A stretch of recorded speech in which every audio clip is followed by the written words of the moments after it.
In this episode, we're going to talk about understanding your ideal customer. Now, this is a really interesting one because this is an experiment, I guess, that we're kind of going through at the moment where we're trying to discern or get the difference between who our customer currently is and who the ideal person is that we're actually looking to sell our service to. Would you elaborate on that a bit?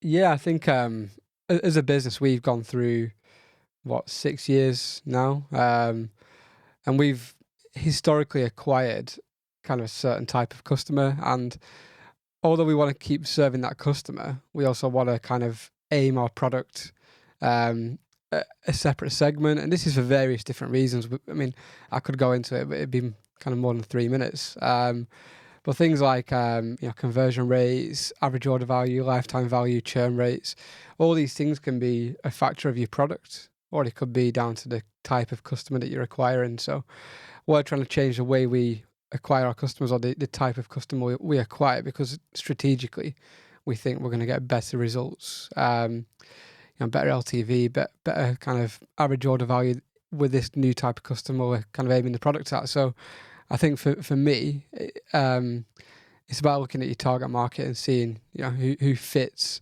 what you need right now, and it may change in the future, or maybe you're going to aim your product at a different market by just changing the messaging. Yeah. But it starts with one person, in my opinion.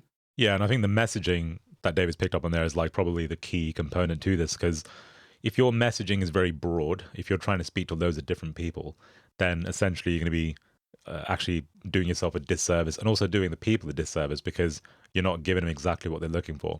As an example, I came across a landing page yesterday that somebody had posted online, and they were looking for some feedback on this landing page that they'd created, and it was about a weight loss product. Now, on the landing page, it basically said, here's how you lose your first, your next, or your last 10 pounds on your weight loss journey. Now, I basically responded and said, look, like, you're basically speaking to three really, really different types of people there. Because if you're losing your first 10 pounds, you might be someone that's really overweight and has a very different perspective to somebody that's losing their last 10 pounds. Now, I'm actually in the stage where I'm losing weight right now, and I'm trying to get to my most lean state. So I'm trying to lose my last 3 kilos, okay? So like 6, 7 pounds or whatever.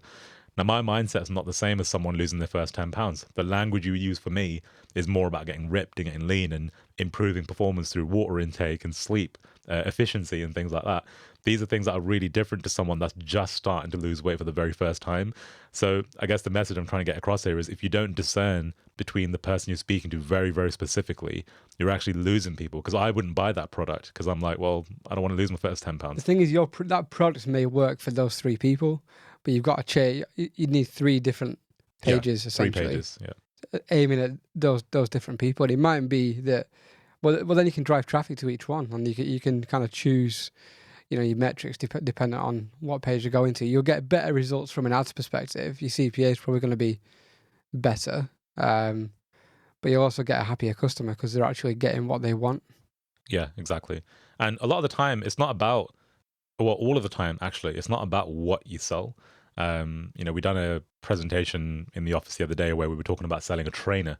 Now, if I was a business that sold trainers, I could sell it to the everyday kind of gym goer in the street, and I could sell it a certain way. I could talk about affordability.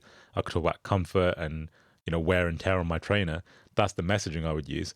But if I was selling it to an enterprise business like a Foot Locker or something like that, I wouldn't talk about those things. I'd talk about, longevity on the deal. I'd talk about how many units I could ship and, how many units can I guarantee that I supply to them. So you can see how messaging plays a massive part in getting the positioning right of your product or your service. So what I would probably do with this is, if you don't really know who your target audience is right now, then I'd probably start really small and go quite granular with it. So maybe it's, talking about weight loss, maybe it's like overweight dads, things like that. You just had kids struggling to sleep. I mean, I'm talking about myself right now, probably. You're not sleeping, your routine's out of whack, and you really need to find time to work out, or maybe you're ordering too much takeaway. That messaging will work for someone who's in that mindset, whereas someone who's, maybe 18 years old trying to pile on some muscle, they wouldn't really respond to that because they can't, they've not been through that. So I think your messaging, definitely kind of, the best thing to do is probably go quite granular with it.